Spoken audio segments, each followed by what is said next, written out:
जय हिंद, नमस्कार सभी को मेरा प्रणाम। Good morning to all of you. चलिए, आप सभी का जो है अपने परिवार ऑनलाइन एजुकेशन हब में तहे दिल से स्वागत है। आज फिर से जो है हम आपको हिंदी व्याकरण से 26 महत्वपूर्ण प्रश्न को लेकर के आए हैं, जो कि आपकी Jharkhand police, SSC, JPSC, SSC, अन्य सारी प्रतियोगिताओं के लिए महत्वपूर्ण है। चलिए शुरू करते हैं। यदि आप मेरे चैनल में सबसे पहली बार हैं तो चैनल को सब्सक्राइब और लाइक शेयर ज़रूर करें। चलिए चलते हैं। आज का मेरा पहला प्रश्न है, ये रहा आपकी पहला प्रश्न स्क्रीन पर।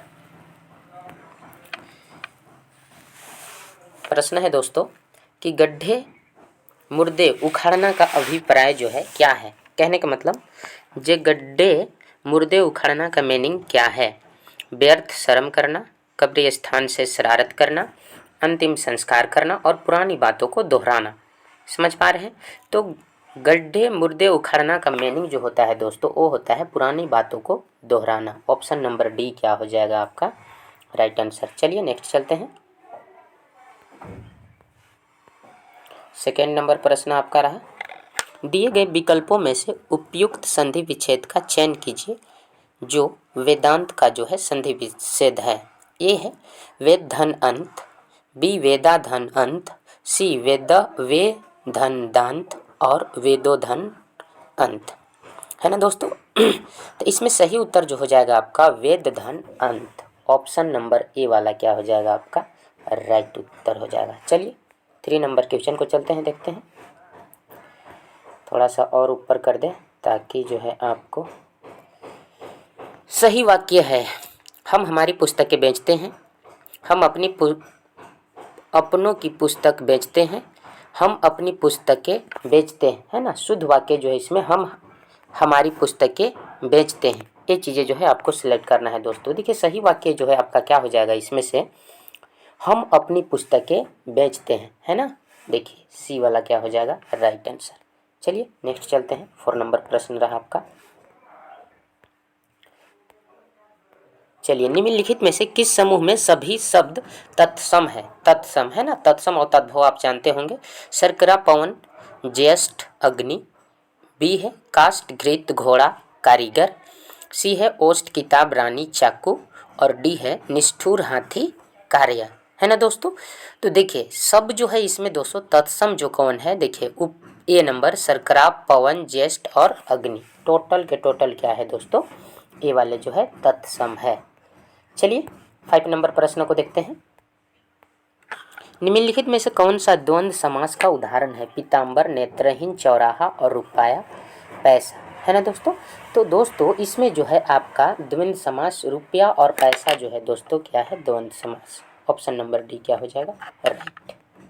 चलिए नेक्स्ट चलते हैं 6 नंबर।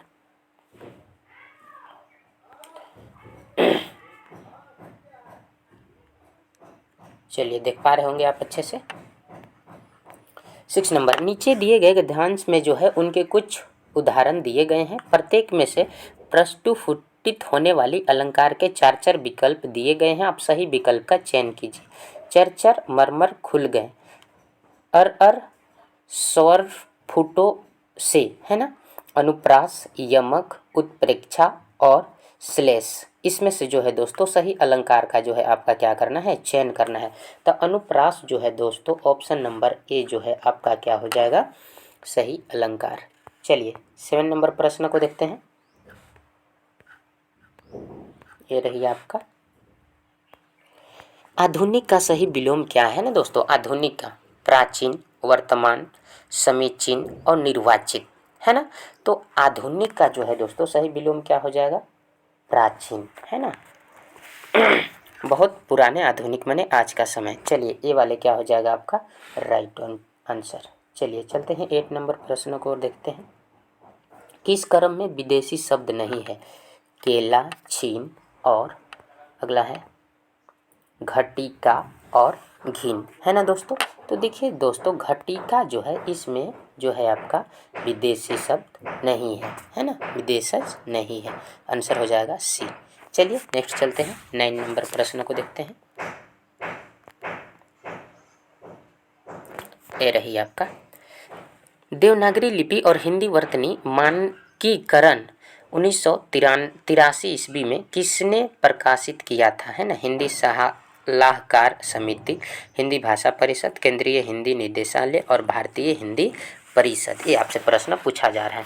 तो इसको जो है दोस्तों सबसे पहले जो है मानकीकरण जो है 1983 में जो किए थे, कौन किए थे दोस्तों, तो ये आपका किए थे केंद्रीय हिंदी निदेशालय, है ना। केंद्रीय हिंदी निदेशालय जो है क्या किए थे दोस्तों, प्रकाशित किए थे। चलिए 10 नंबर प्रश्न रहा आपका, समाज शब्द में इक प्रत्यय लगाने में कौन सा शब्द बनेगा, है ना। इक प्रत्यय मतलब जानते हैं दोस्तों कि किसी वाक्य शब्द का जो है बाद में लग के थोड़ी अर्थ को मॉडिफाई कर देता है ना। प से प्रत्यय और प से पाछे, आप ऐसे याद कर सकते हैं। तो सामाजिक होगा, सामाजिक होगा, समजिक होगा और सामाजिक होगा, है ना। शुद्ध इसमें से दोस्तों ये कौन हो जाएगा, तो देखिए जब इसमें जो है इक प्रत्यय लगा देंगे दोस्तों तो क्या हो जाएगा आपका शुद्ध सामाजिक। ये वाला क्या हो जाएगा राइट उत्तर।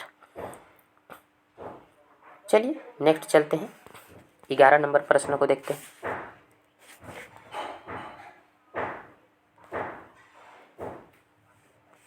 ये रहा आपका 11 नंबर प्रश्न। चलिए देखते हैं, नीचे दिए गए प्रश्नों में दी गई पंक्तियों में उपयुक्त रस, स्थायी भाव, संचारी भाव के सही भेद का चयन कीजिए। निसी दिन बरसत नयन हमारे, करुण है, भयानक है, विप्रलभ है और अद्भुत है ना दोस्तों। ये आपको क्या करना है बताना है। तो ये जो है निसी दिन बरसत नैन हमारे, इसका मीनिंग जो हो जाएगा दोस्तों क्या हो जाएगा विप्रलभ, यानी ऑप्शन नंबर सी जो हो जाएगा क्या हो जाएगा आपका राइट आंसर हो जाएगा। चलिए 12 नंबर प्रश्न को देखते हैं, देख पा रहे होंगे आप अच्छे से। चलिए 12 नंबर प्रश्न है दोस्तों, आदि आदि युग्म का सही अर्थ है ना। पूर्व अंत अभ्यस्त, वगैर अंत प्रारंभ और प्रारंभ अभ्यस्त। ये आपको क्या करना है बताना है। तो सही इसका जो हो जाएगा आदि आदि युग्म का अर्थ दोस्तों प्रारंभ अभ्यस्त, है ना। ऑप्शन नंबर डी क्या हो जाएगा सही उत्तर हो जाएगा दोस्तों, ऑप्शन नंबर डी। चलिए 13 नंबर प्रश्न को देखते हैं, क्या है लाल पीला होना मुहावरे का अर्थ क्या है दोस्तों, क्रोध करना, तेवर बदलना, मुद्राएं बदलना और डी ऑप्शन क्या है दोस्तों रंग बदलना, है ना। तो चलिए फिर से क्वेश्चन को देख लेते हैं, लाल पीला होना मुहावरे का अर्थ क्या होगा दोस्तों, तो लाल पीला होने का मुहावरे का अर्थ होता है दोस्तों क्रोध होना, है ना। गुस्सा से लोग लाल हो जाते हैं बोलते हैं ना, तो फर्स्ट वाले आंसर सही हो जाएगा। चलिए 14 नंबर देखते हैं प्रश्नों को, क्या है आपका बहुत ही अच्छा क्वेश्चन है। मास्टर रोल का अर्थ दोस्तों क्या है, कर्मचारी पत्रक, उपस्थिति पंजिका और कर्मचारी उपस्थिति और नरेगा पंजिका। ये आपसे क्या किया जा रहा है पूछा जा रहा है क्या दोस्तों है मास्टर रोल, है ना। तो इसका मीनिंग जो होता है दोस्तों क्या होता है उपस्थिति पंजिका। ऑप्शन नंबर बी वाला क्या हो जाएगा आपका राइट आंसर। चलिए नेक्स्ट चलते हैं, 15 नंबर प्रश्न को देखते हैं, बहुत ही अच्छा है। किस क्रमांक में अशुद्ध वाक्य है ना, अशुद्ध वाक्य खोजना है आपको। शाह और बेगम सुरैया विमान से उतरे, मुझे व्याकरण बहुत कठिन लगता है, आँख का काजल निकालने में वह कब चुका है, रघु ने अपने रत्न तथा सोना चांदी आदि सब दान कर दिया। ये चीज़ें आपको बताना है दोस्तों। तो इसमें देखिए अशुद्ध शब्द जो है क्या, रघु ने अपने रत्न तथा सोना चांदी सब दान कर दिया। ऑप्शन नंबर डी जो है क्या हो जाएगा आपका राइट आंसर हो जाएगा दोस्तों, ऑप्शन नंबर डी। चलिए नेक्स्ट चलते हैं, 16 नंबर प्रश्नों को देखते हैं। 16 नंबर प्रश्न देखिए दोस्तों क्या है आपका। चलिए 16 नंबर प्रश्न है, नीचे पदांश के रूप में उनके कुछ उदाहरण दिए गए हैं, प्रत्येक में से प्रस्फुटित होने वाली अलंकार के 4 विकल्प दिए गए हैं, आप सही विकल्प का चयन कीजिए। पेपर पात सरिस मंडोला, है ना, उल्लेख है, अनुप्रास है, उपमा है और श्लेष है दोस्तों। ये चीज़ें आपको बताना है। तो ये जो है पीपर पात सरिस मन डोला, ये क्या है दोस्तों? तो ऑप्शन नंबर सी उपमा है। क्या है? उपमा है ना। चलिए नेक्स्ट चलते हैं। 17 नंबर प्रश्न रहा आपका, स्क्रीन पर देख सकते हैं। बहुत अच्छा क्वेश्चन है दोस्तों। चलिए, कौन सा शब्द जो है भ्रमर का पर्यायवाची है ना? आली, मिलिंद, मधुकर और भृगु है ना, ये आपसे पूछा जा रहा है। तो भृगु जो है दोस्तों भ्रमर का क्या है? पर्यायवाची। सही शब्द है ऑप्शन नंबर डी वाला क्या हो जाएगा? राइट। चलिए 18 देखते हैं। निम्नलिखित में से कौन सा वाक्य अशुद्ध है? मैं आपकी सौजन्यता पर मुग्ध हूँ। इसी का बी जो है ऑप्शन, मैं आपके सौजन्य का पर मुग्ध हूँ, मैं आपके सौजन्य पर मुग्ध हूँ, इनमें से तीनों वाक्य अशुद्ध है। ये आपसे पूछा जा रहा है। तो देखिए दोस्तों ऑप्शन नंबर बी जो है दोस्तों, मैं आपके सौजन्य पर मुग्ध हूँ, ये क्या है? अशुद्ध है ना दोस्तों। क्या है? ऑप्शन नंबर डी जो हो जाएगा, बी जो हो जाएगा आपका सही उत्तर हो जाएगा दोस्तों। चलिए नेक्स्ट चलते हैं। 19 नंबर प्रश्न है। 19 नंबर है दोस्तों, ने किस कारक का चिन्ह है? करण, कर्म, संप्रदान और कर्ता है ना। ने बताना है दोस्तों। कर्ता ने कर्म को है ना, संप्रदान, ये चीज़ आपको क्या करना है दोस्तों? आप जानते होंगे। तो ये चीज़ें जो है आपको क्या बताना है? कर्ता ने, तो क्या हो जाएगा दोस्तों? ने आया, कर्ता है ना, डी वाले क्या हो जाएगा सही उत्तर। चलिए 20 चलते हैं। 20 क्या है आपका? निम्नलिखित शब्द के लिए उसके नीचे दिए गए विकल्पों में से उपयुक्त समास बताइए। मनोहर तत्पुरुष समास है, अव्ययी भाव समास है, कर्मधारय समास है, द्विगु समास है। ये चीज़ें आपको बताना है। तो ये जो है दोस्तों मनोहर में से जो है दोस्तों क्या है? तत्पुरुष समास हो जाएगा है ना, मनोहर। ऑप्शन नंबर ए क्या हो जाएगा? राइट। नेक्स्ट चलिए 21 नंबर प्रश्न है। 21 नंबर प्रश्न, शुद्ध वाक्य छांटिए। बंदूक एक उपयोगी अस्त्र है, यह मेरा पुस्तक है, इन्हें एक पुत्र है, भारत में अनेकों जातियां हैं।